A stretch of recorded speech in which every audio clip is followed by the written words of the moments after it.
Welcome to today's deep dive. I'm so glad you're joining us today Yeah, thanks for tuning in. because we have a truly unique journey planned for you. Normally we're sifting through these dense academic journals or Massive historical tomes. right, exactly, huge books.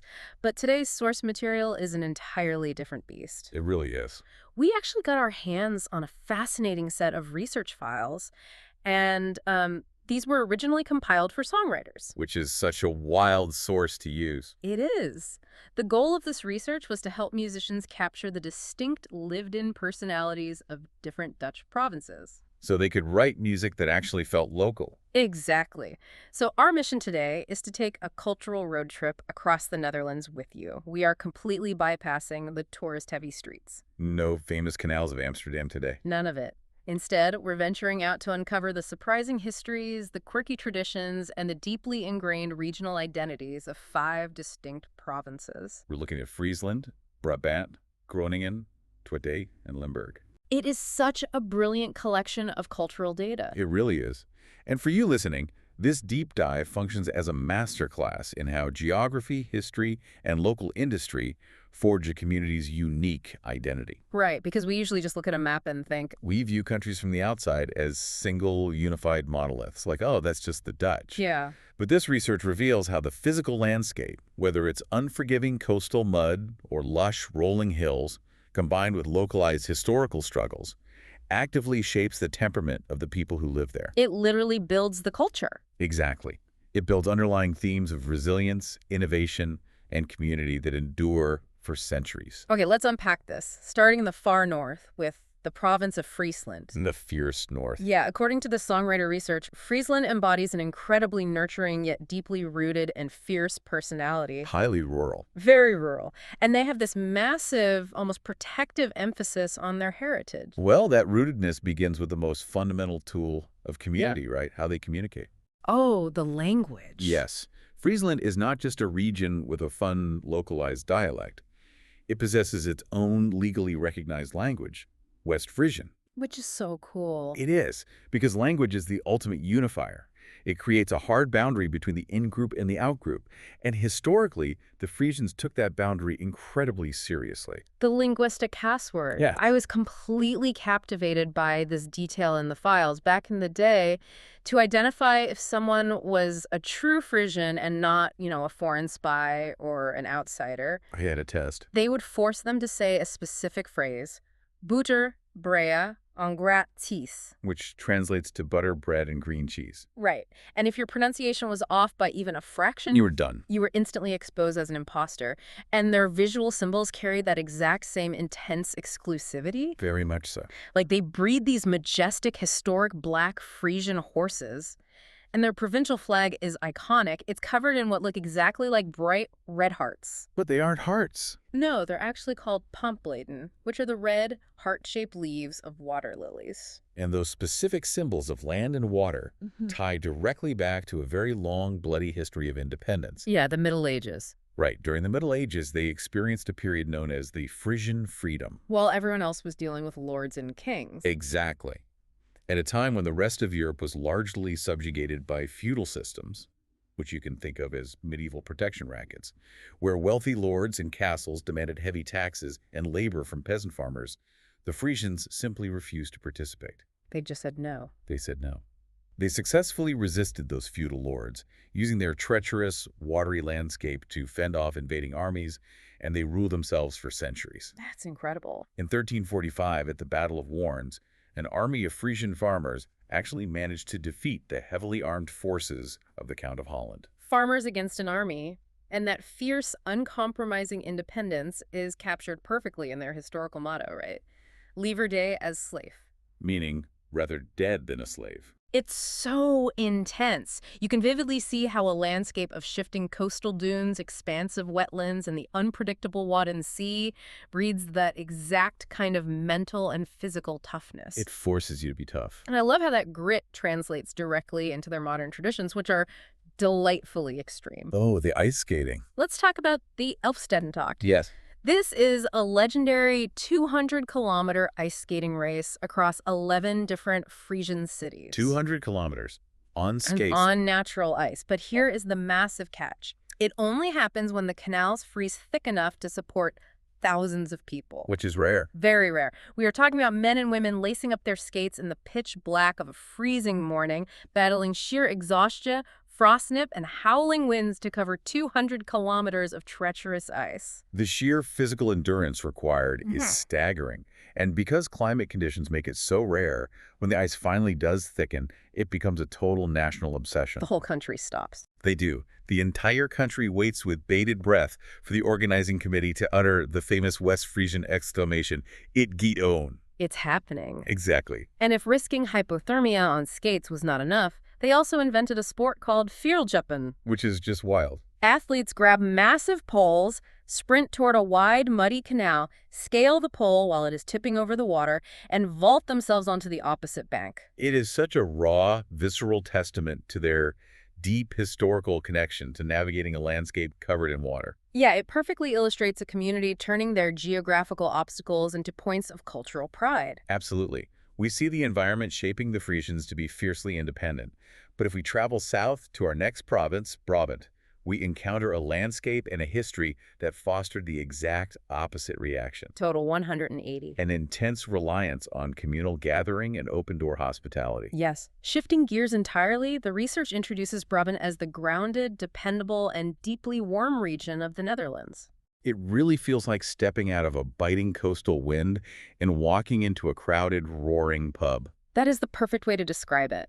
The defining cultural anchor here is Burgondisch Leven, or the Burgundian lifestyle. Right. This is a mindset entirely focused on the enjoyment of life through hospitality, rich food, drink, and this famously untranslatable Dutch concept of gezelligheid. Gezelligheid, yeah. So sort of ultimate coziness, social warmth, and belonging. And to understand why Brabant feels so different from Friesland, you have to look at their religious history. This is key. Brabant was traditionally a Roman Catholic region. Right. That gave the province a very different cultural rhythm compared to the historically Protestant austere north.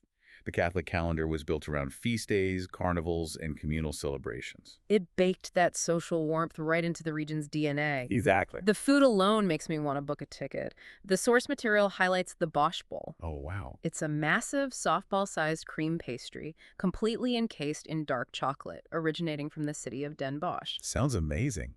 And you pair that sweet with the savory Wurstenbrood, a highly traditional, warm sausage roll meant to be shared with friends. Of course, meant to be shared. Always. But I am trying to reconcile this image of a cozy, pastry-eating, rural Catholic community with what Brabant actually is today. Right, because historically, they made an enormous economic pivot. Huge. That paradox is the most compelling thing about the region. Brabant went from being a medieval duchy, which is essentially a vast agricultural territory historically ruled by a duke, where localized power and farming dominated, to becoming the modern high-tech engine of Europe. Which is a crazy leap. A massive catalyst for that transformation was the Philips Company, which was founded in the city of Eindhoven in 1891 to manufacture carbon filament lamps. Light bulbs. Right, that single light bulb factory steadily transformed the surrounding agricultural region into a global center for technology, microchip manufacturing, and design. So they are driving the modern European tech sector, yet they still manage to throw the most chaotic, community-wide parties imaginable. The contrast is wild. It is. Carnival is paramount here, celebrated right before the fasting period of Lent. During Carnival, the entire city of Den Bosch completely alters its identity, changing its name to Oteldonk. Oteldonk. Yes. You have tech CEOs and engineers putting on bright, absurd costumes, wearing scarves adorned with frog patches, and singing in the streets under lantern lights for days on end. What's fascinating here is how Brabant perfectly balances that relentless, modern tech industry ethic with an unwavering commitment to their social, community-first roots. They don't lose themselves. No.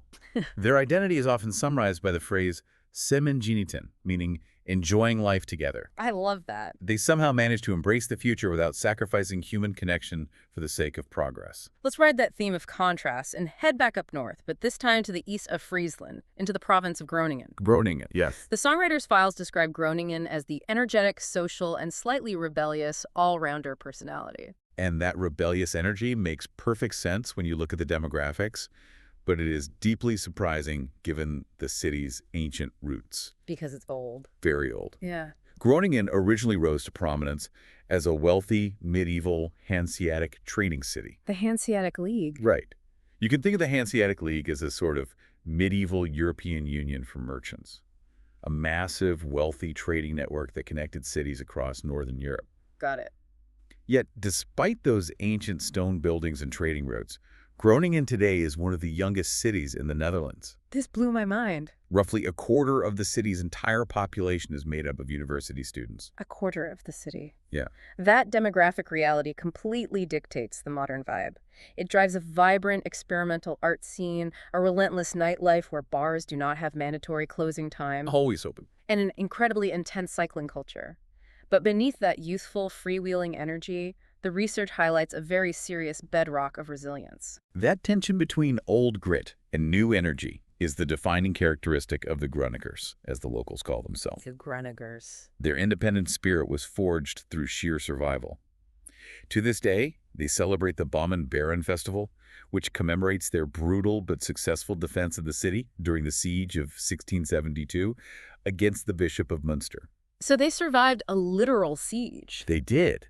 However, their modern resilience is defined by a much more recent turning point. Right. In 1959, geologists discovered the Groningen gas field, one of the largest natural gas fields in the entire world, sitting right under their feet. Now, finding a massive reserve of natural resources sounds like an absolute jackpot for a region. How did that end up testing their resilience? Because it became a profound socio-economic tragedy. Oh. The extraction of that natural gas generated immense wealth for the national government and completely transformed the Dutch economy. But the people of Groningen bore the brunt of the consequence. The earthquakes. Decades of aggressive gas extraction caused the ground to literally settle and shift, leading to induced earthquakes across the province. That's terrifying. Imagine waking up to find the foundation of your historic family home cracking, your walls splitting, and your pleas for help tangled in years of bureaucratic red tape from politicians far away in The Hague. It created a highly specific, modern type of political friction. On a deep sense of betrayal. That adds such a heavy, poignant layer to their local pride. Despite watching their physical houses crack, their cultural foundation remains fiercely intact. Very much so. Their provincial motto is "Er gaat niets boven Groningen," which means nothing tops Groningen. Nothing tops it. And they maintain such a quirky, defiant culture. Take their local street food, the eierbal. Oh, the eierbal.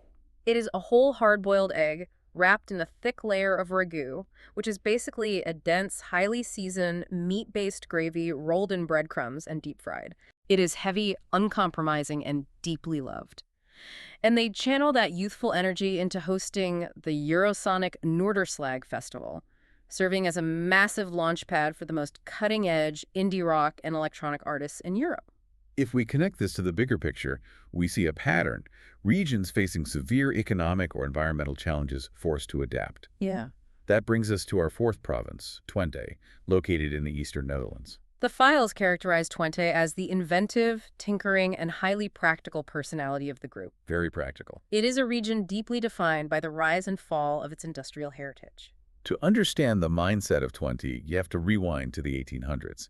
Twente was the booming textile heart of the Netherlands. Lots of factories. The landscape was dominated by massive brick factories, steam chimneys, and the relentless clacking of mechanical looms. Generations of families built their entire identities around this working-class pride. Right. But in the 1960s and 70s, global markets shifted, and the Dutch textile industry suffered a devastating collapse. Just wiped out. Factories shuttered, unemployment skyrocketed, and the regional economy could have easily turned into a permanent rust belt. But hold on, an entire working-class region pivoting away from their core industry in a single generation. Yeah. That kind of economic crash usually destroys communities? Yeah. How did they actually manage to pull off a recovery?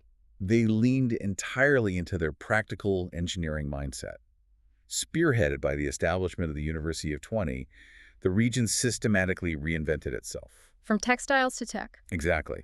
They transitioned from mechanical textile weaving to high-tech engineering, material science, and nanotechnology. That's amazing. But the secret to that survival was a local cultural concept called no-aberschap.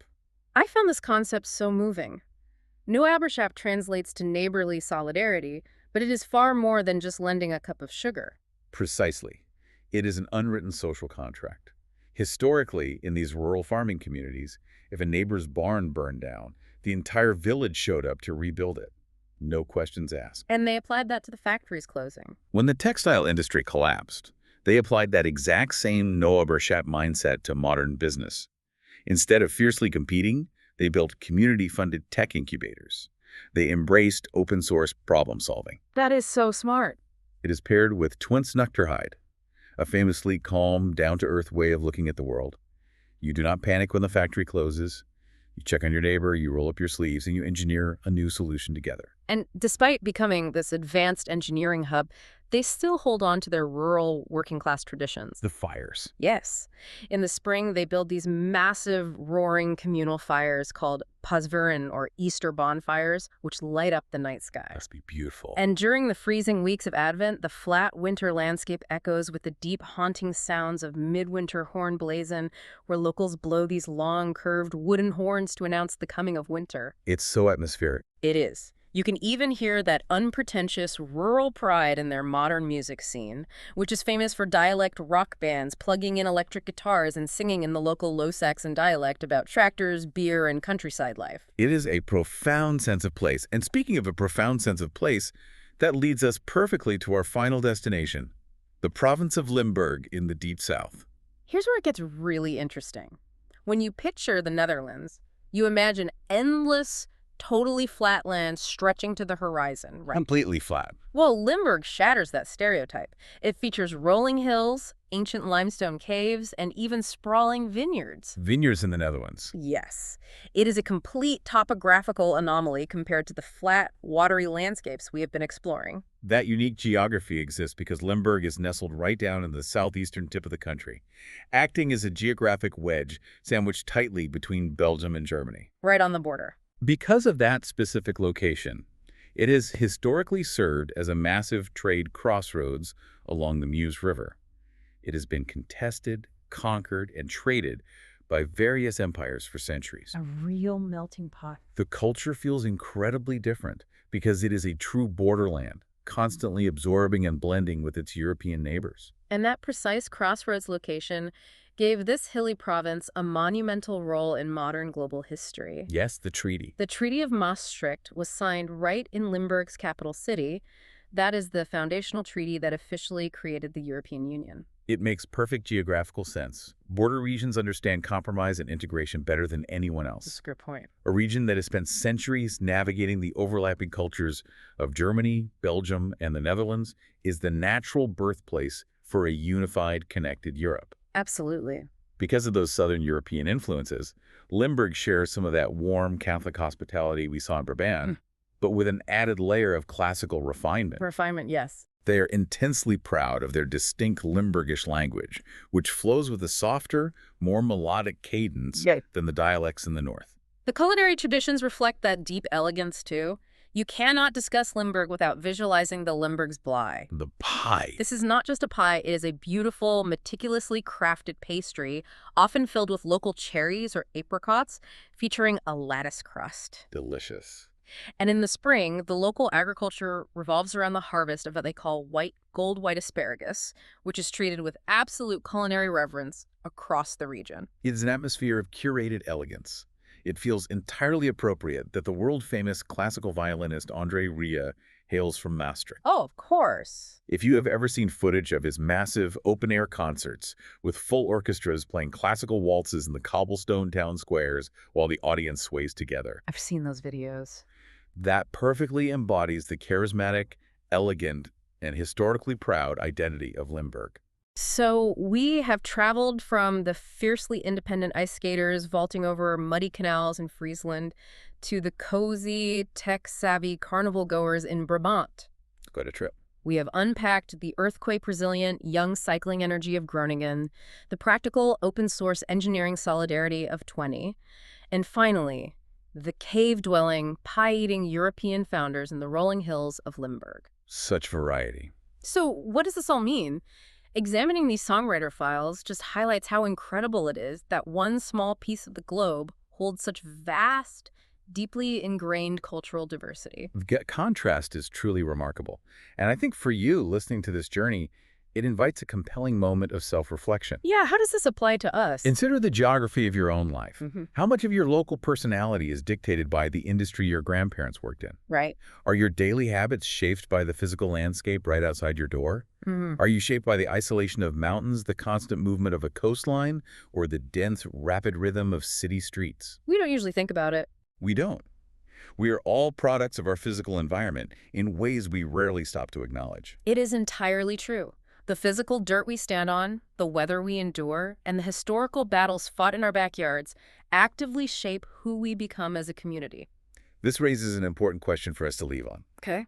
For centuries, physical geography, impassable coastal marshes, sprawling textile factories, or rolling borderland hills forged these incredibly distinct regional dialects and deeply rooted identities. Yeah, the physical world dictated everything. But as we move further and further into a borderless, highly connected digital world, how will regional identity survive? Wow. Will the cultural identities of the next generation still be shaped by the physical dirt they stand on, or will they be forged entirely by the digital landscapes they choose to inhabit? That's a fascinating question. Something to chew on until next time.